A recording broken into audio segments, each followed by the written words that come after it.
Hi, welcome to the Market Alert for Thursday, the 23rd of May 2019. So the pound continues to move lower, and the reason for this is this woman. She won't go.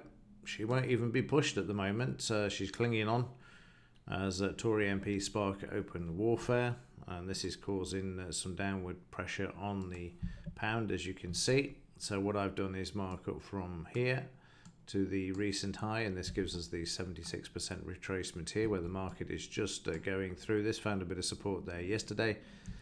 The downside target is 124.26, where we have this low over here, where the market found a bit of support before, but we've taken out this area here as well. So yeah, let's see how this moves lower over the next few days and what happens with regards to May as well.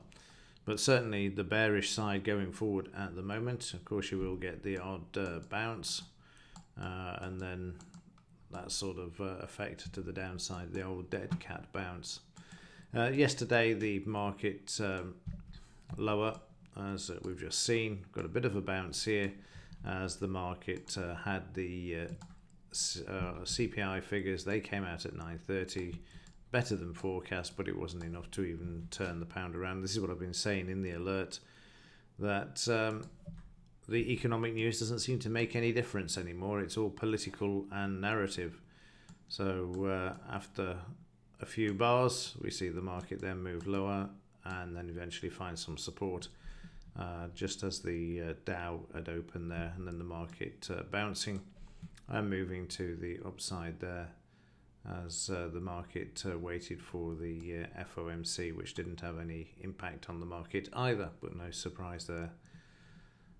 To be honest, as I keep saying, there's unless it's a tweet or some political narrative at the moment, the markets are only moving around on this sort of news.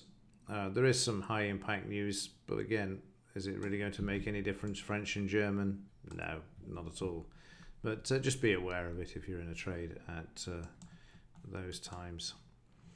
And then in the Dow, this starting to move lower. I've drawn in a 76% from this low to this high. This comes in at 25,639. The market's heading towards this at the moment.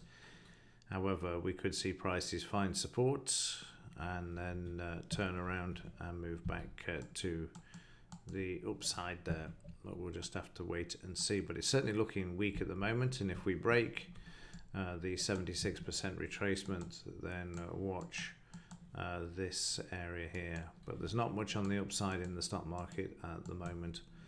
It's really struggling there by the looks of things.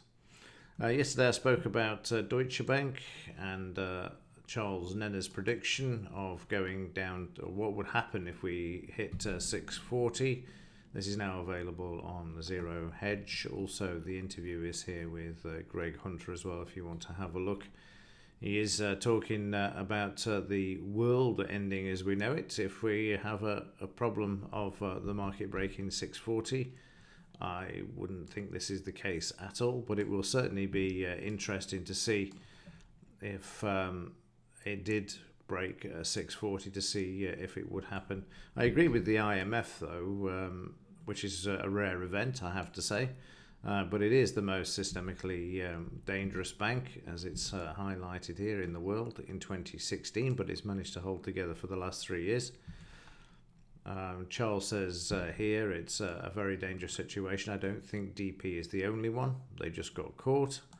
And also here, yes, if they have to close their derivatives, who knows which bank is going to lose and how much. I mean, that is the issue, and I've spoken about this before. They do have somewhere in the region of 30 to 40 trillion in derivatives. So he's also saying at the end of the summer, or let's say at the end of July, we are going to have long-term rise in interest rates as well for a couple of years. We'll see. The trouble is with cycles, worked fine up until 2008, when the Federal Reserve and all of the central banks got involved in pumping money into the markets, and it slightly changed it somewhat. But only time will tell. keep an eye on it. You can just pick this up off Google. Yesterday, the low for Deutsche Bank was 6.58, so 18 cents off this. Mine's not priced in dollars, so you may want to try and find a dollar denominated Deutsche Bank one as well. But it's interesting to see this in the background, see if this actually happens or not. But the market's come off $100 a share only in 2009. So in 10 years, this bank, you can see it certainly has a problem. There's no doubts about that. But the knock-on effect below 640, and I don't know why 640 either. But we'll see. Meanwhile, the implied volatility has dropped as well. We're down to 1368. There it is, 1368.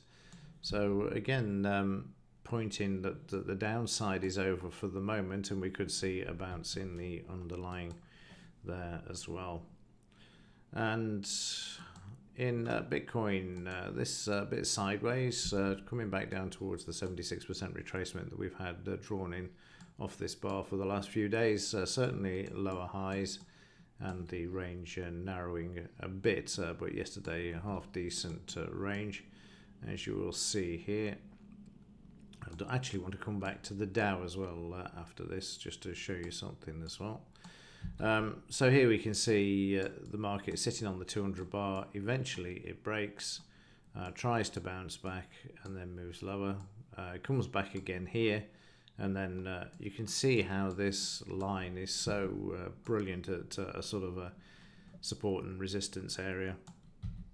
And then it breaks, and then we've had the market moving lower there on the overnight. Now just going back to the Dow, and again it's nothing to do with the Dow in itself, it's to do with was it the Dow or was it the pound? There was a chart I looked at. There we go, it's the Dow.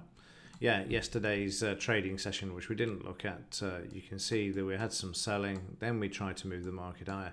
But just look how yesterday the 200 bar moving average was a resistance for this market and an area to trade the short side off. This is what I was talking about last week, where if you above the market and it tries to break and going short is one thing, but once it's broken the 200 bar moving average, doing that, and just drag this across, you'll see once it's broken it, and then the market comes back and looks at it. This is where the benefits are of the short side with the 200 bar moving average, when it keeps coming back and banging its head and then offering the short trades there. Okay, that will do it for this one. If there is anything else to report, I will certainly let you know. Let's see what happens with Deutsche Bank today, or the share price of Deutsche Bank, and whether it actually gets down towards that 640. We'll see what happens then as well. Okay, that will do it for this one. Thanks for watching. See you in the next one.